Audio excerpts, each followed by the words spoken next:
Hey there, it's July 15th, 2020. I'm Scott Johnson, and this is Frogpants Plays Daily. Do you guys ever have one of those days where no video game sounds fun? Like, doesn't matter what genre you look at something old, something new, something you downloaded from Steam 3 years ago on a sale and never opened and played, that doesn't even look good to you. Something AAA, something indie, it doesn't matter. Like, it's all just looking stale and you don't want to play it. I'm having one of those days today. I don't know why. I think that Titanfall 2 messed me up. I liked it so much that now I feel a little empty inside. And I'm sure this will all clear up by this weekend when I'll either have Mario or Tsushima to play. But I still have to make a decision on which one I'm getting. We'll talk about that in our email segment today. But yeah, I'm having one of those hot summer kind of, nothing sounds good. Do you feel like that sometimes? Email me, scott@frogpants.com, and tell me all about it. The Stadia Connect happened today, and there are video games coming. Turns out there are video games coming to Stadia. In the latest Stadia Connect presentation, that was today, which is July 14th when I'm recording this. You'll see this on the 15th. Google outlined 15 games coming to the service in the coming months. That includes the critically acclaimed Sekiro, Shadows Die Twice. Apparently they die 3 times. The upcoming action RPG Outriders, and 5 platform exclusives. This is one thing people have been looking forward to, is what are the exclusives. Sekiro is coming in fall of 2020, letting Stadia users catch up on the GameSpot's 2019 Game of the Year award winner, which was that game. The presentation also announced the full Hitman series coming, including Hitman 3, with the 2 previous Hitman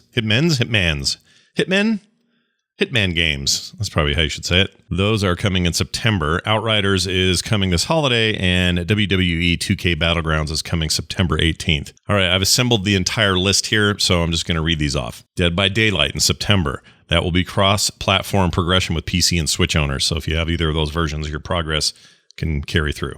Harmonix title, unnamed currently, which will be a Stadia exclusive, no date on that. Hello Neighbor on September 20th. That game's already out. Hello Neighbor Hide and Seek, which is a expansion to that, will come out holiday 2020 sometime. We mentioned the 3 Hitmen September 1st on the first 2, and the 3rd coming out January 2021, as it is everywhere else. NBA 2K21 will come out fall of 2020. The game called One Hand Clapping, timed exclusive in early access, no date. Orcs Must Die 3, a Stadia exclusive, no date. Outcasters, Stadia exclusive, again, no date. Outriders Holiday 2020. PGA Tour 2K21, August 21st. PUBG Season 8. So PUBG continues to be a thing over there. That's July 30th, so coming right up. Sekiro Shadow Dies Twice, fall of 2020. Serious Sam 4, the new one, August 2020, which will be everywhere else as well. Super Bomberman R Online will be fall 2020 and will be a timed exclusive. Supermassive Games title yet to be announced, which will be a Stadia exclusive. And another Stadia exclusive from Uppercut Games. Don't know what that game is yet. And WWE 2K Battlegrounds coming out September 18th. I don't really have a lot to say about it.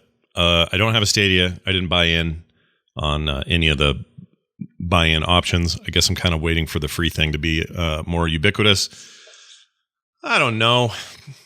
That seems like a boring list to me. There's some cool stuff on there, and maybe some of those exclusives are going to be mind-blowingly good, but do you have your doubts? I have mine. I'm not trying to be poo-poo on the Stadia, but I just don't think Stadia has delivered anything close to what the promise was in terms of the content. The tech seems to work great, but what is my motivation to buy into the platform if there aren't really compelling game reasons for me to jump in? And right now it's a lot of also-rans, already existed, games I already have and own in other places, and you're asking me to buy again. And the exclusive stuff just isn't proved out. So it's just going to take some time.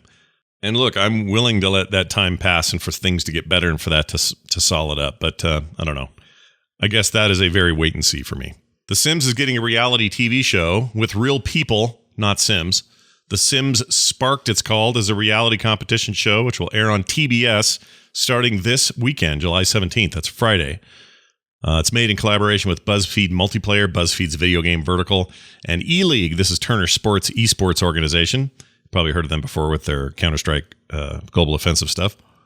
Over the course of 4 episodes, contestants will compete for a $100,000 prize by completing challenges that showcase their creativity and storytelling in The Sims. BuzzFeed Multiplayer's Kelsey Impicciacchiochi, I'm sure that's correct. Singer Taylor Parks and sim developer David Miyotke, also known as Sim Guru Ninja, will judge the competition. There are also a bunch of YouTubers and creators in the community and stuff, which I think is cool. I'm actually more excited about this than I think I'm supposed to be. Okay, the trailer's okay, but we need to see it in action to see if this is going to be any good or not. But it's short and sweet, 4 episodes, no big deal, easy to consume. I don't know how many little reality show editing tricks they're going to use and sort of false story and narrative pushing they're going to do to make people competitive or whatever, or seem more competitive. So I'm hoping there's less of that given the shorter format. But I'm actually curious to see what they do with this. We're used to esports events on TV and streaming and otherwise being shooters and, top-down MOBAs and junk like that. It's a very different take. And I'm really curious to see how it goes. I think I'm partly excited because I just don't know what to expect. It could be a total train wreck or it could be kind of cool. Tune in Friday to find out. Email. We have received a communication from Jefferson Mast Morris. This was via the comments on the YouTube channel below. So leave your comments. I read them. See, I buy Mario and wait for the ghost price drop or really good reviews. That's what I'm doing. Your haircut looks cool. All right, man. Thank you for the compliment. I'm still undecided whether it looks good at all.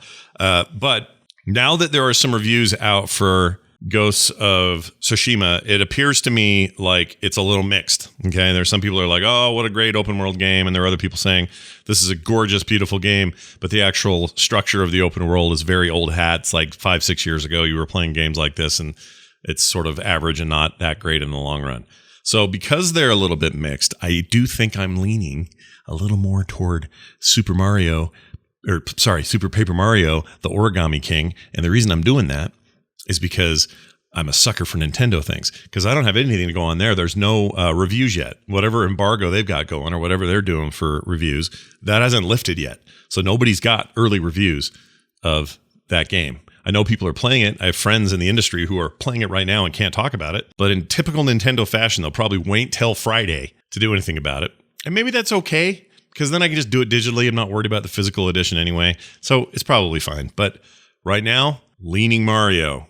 Sorry, Ghost of Tsushima, but Mario is where we're at the moment. At the moment.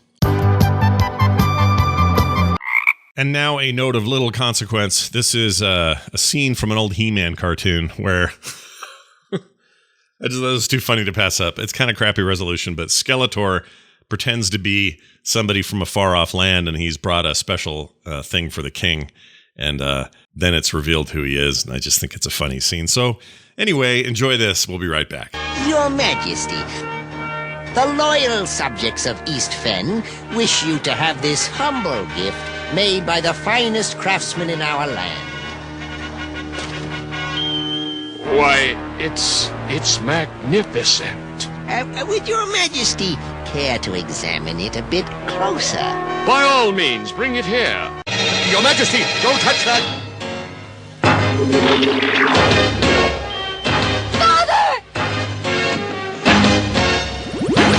That's it. You can find more information about what this is and what we do here and how to contact us at frogpantsplays.com. You can email me at scott@frogpants.com.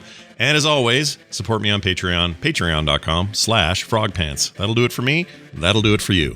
We'll see you tomorrow.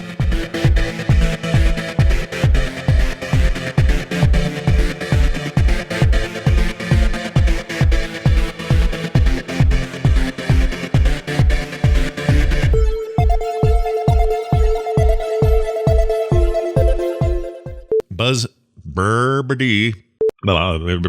We have this